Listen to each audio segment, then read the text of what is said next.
क्या हो जब एक परिवार का हंसता खेलता वीकेंड एक ऐसे बुरे सपने में बदल जाए जिसका कोई अंत ही ना हो। तो चलिए आज बॉलीवुड की थ्रिलर शैतान की कहानी के इसी खौफनाक सफर को परत दर परत समझते हैं।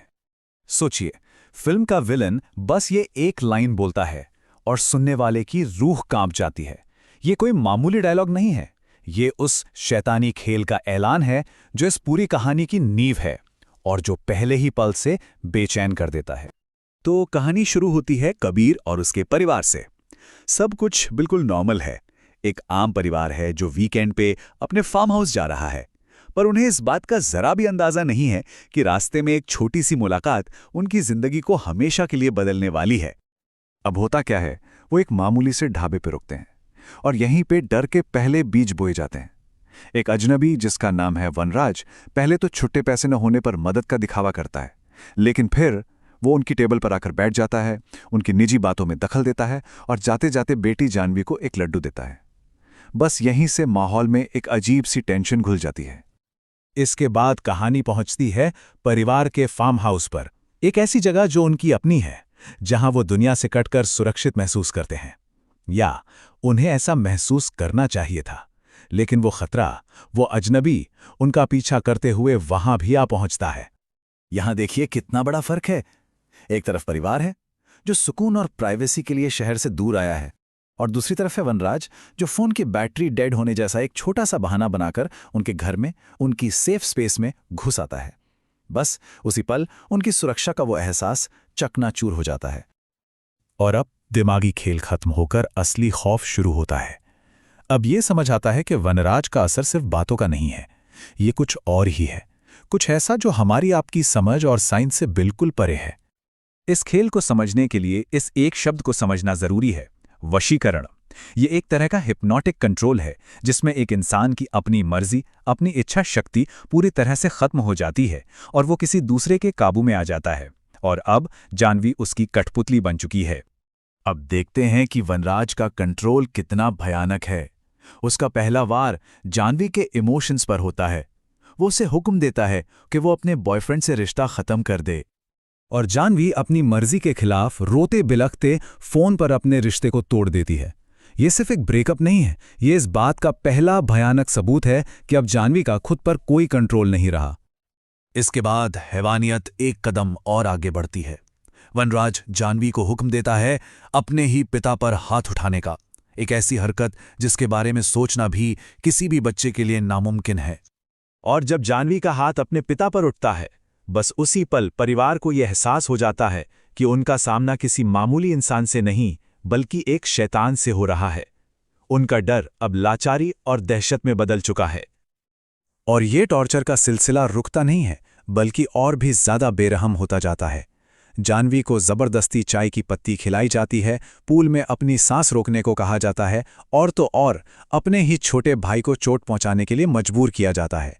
हर एक हुक्म परिवार को और ज्यादा तोड़ने के लिए दिया जा रहा है। लेकिन सवाल यह है कि वनराज ये सब कर क्यों रहा है? आखिर उसका असली मकसद क्या है? अब वो अपने इरादे जाहिर करता है और अपनी सबसे डरावनी मांग उनके सामने रखता है। वनराज साफ साफ कहता है कि जानवी अब उसकी है और वो चाहता है कि परिवार अपनी बेटी को उसे दान कर दे। सिर्फ इतना ही नहीं, उन्हें अपनी मर्जी से, अपने आशीर्वाद के साथ उसे हमेशा हमेशा के लिए सौंपना होगा। ये एक ऐसी मांग है जिस पर यकीन करना ही मुश्किल है। अब कहानी का पूरा भार पिता कबीर के कंधों पर आ जाता है। वो एक ऐसे दुश्मन से लड़ रहा है जिस पर ताकत का कोई असर नहीं होता। ये एक बाप की अपनी बेटी को बचाने की एक हताश मगर मजबूत लड़ाई है। और इस सिचुएशन को और भी ज्यादा दर्दनाक बना देती है जानवी की ये गुहार। वो जानती है कि उससे क्या करवाया जा रहा है, पर वो खुद को रोक नहीं सकती। उसकी ये बेबसी उसके पिता के दर्द को 1000 गुना बढ़ा देती है। बाहर से मदद की एक छोटी सी उम्मीद जगती है, पर वो भी पल भर में खत्म हो जाती है। कबीर किसी तरह चुपके से पुलिस को फोन कर देता है, लेकिन वनराज इतना शातिर है कि वो पूरी सिचुएशन को एक मामूली पारिवारिक झगड़ा बनाकर पेश कर देता है और पुलिस चली जाती है। अब परिवार सच में अकेला और फंसा हुआ है। और फिर आता है वो पल जो कबीर को उसकी जिंदगी का सबसे मुश्किल फैसला लेने पर मजबूर कर देता है। वनराज जानवी को अपने छोटे भाई ध्रुव को जान से मारने का हुक्म देता है। अपने बेटे की जान बचाने के लिए एक बाप को अपनी बेटी की कुर्बानी देनी पड़ती है। कबीर कांपती हुई आवाज में वो भयानक शब्द दोहराता है, हम अपनी बेटी जानवी को भगवान वनराज को हमेशा हमेशा के लिए अर्पित करते हैं। ये उस परिवार के लिए हार का सबसे दर्दनाक पल है। पर एक बाप इतनी आसानी से हार नहीं मानता है ना। कहानी यहां खत्म नहीं होती। कबीर हार मानने से इनकार कर देता है। वो वनराज का पीछा एक ऐसी जगह तक करता है जहां अब आखिरी मुकाबला होना तय है, और इस बार खेल के नियम बदलने वाले हैं। कबीर को वनराज की कही हुई ये एक लाइन याद आती है, एक ऐसा वाक्य जो पहले तो एक वादा लग रहा था पर असल में वो एक आदेश था। और अब यही आदेश कबीर का सबसे बड़ा हथियार बनने वाला है। कबीर को यह समझ आ जाता है कि वनराज के खुद के शब्द ही एक हिप्नोटिक ट्रिगर हैं। वो उस रस्म के बीच में उन्हीं शब्दों को पूरी ताकत से दोहराता है और बस पासा पलट जाता है। हुक्म अपने मालिक पर ही उल्टा पड़ जाता है और जानवी उस शैतानी जादू से आजाद हो जाती है। ये एक पिता की शानदार जीत है जो दुश्मन को उसी के हथियार से मात देता है। और कबीर की ये जीत सिर्फ उसके परिवार तक सीमित नहीं रही। उस जगह पर मिली दूसरी लड़कियों की वजह से गुमशुदगी के 57 अनसुलझे केस सुलझ गए। तब दुनिया को वनराज के शैतानी साम्राज्य की असली सच्चाई का पता चला। तो आखिर में ये कहानी हमें एक सवाल के साथ छोड़ जाती है। जब एक पिता को अपने बच्चे को बचाने के लिए उसकी हिम्मत की हर हद को पार करना पड़ता है, तो क्या वो सिर्फ एक इंसान रह जाता है या उससे कहीं ज्यादा कुछ बन जाता है? शायद यही एक माँ बाप के प्यार की असली ताकत है।